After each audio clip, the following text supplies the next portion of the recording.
In a certain way, Sexy Hiking is the perfect embodiment of a B game.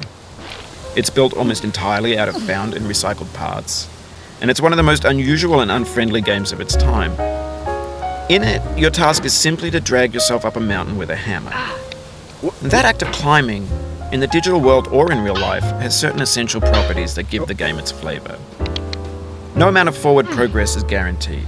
Some cliffs are too sheer or too slippery, and the player is constantly, unremittingly in danger of falling and losing everything.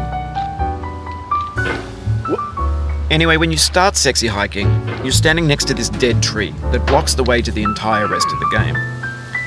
It might take you an hour to get over that tree, and a lot of people never got past it. You prod and you poke at it, exploring the limits of your reach and your strength, trying to find a way up and over.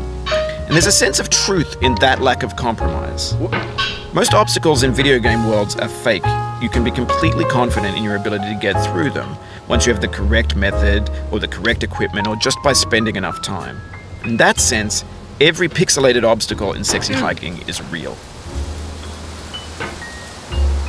The obstacles in Sexy Hiking are unyielding, and that makes the game uniquely frustrating. But I'm not sure Jazzuo intended to make a frustrating game. The frustration is just essential to the act of climbing, and it's authentic to the process of building a game about climbing. A funny thing happened to me as I was building this mountain. I'd have an idea for a new obstacle, and I'd build it, test it, and it would usually turn out to be unreasonably hard. But I couldn't bring myself to make it easier. It already felt like my inability to get past the new obstacle was my fault as a player rather than as a builder.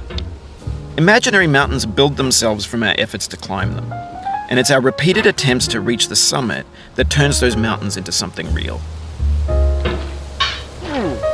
When you're building a video game world, you're building with ideas, and that can be like working with quickset cement. You mold your ideas into a certain shape that can be played with, and in the process of playing with them, they begin to harden and set until they're immutable, like rock. And at that point, you can't change the world, not without breaking it into pieces and starting fresh with new ideas.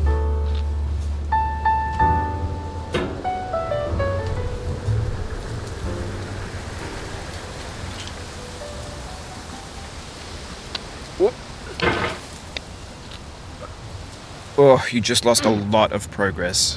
That's a deep frustration, a real punch in the gut.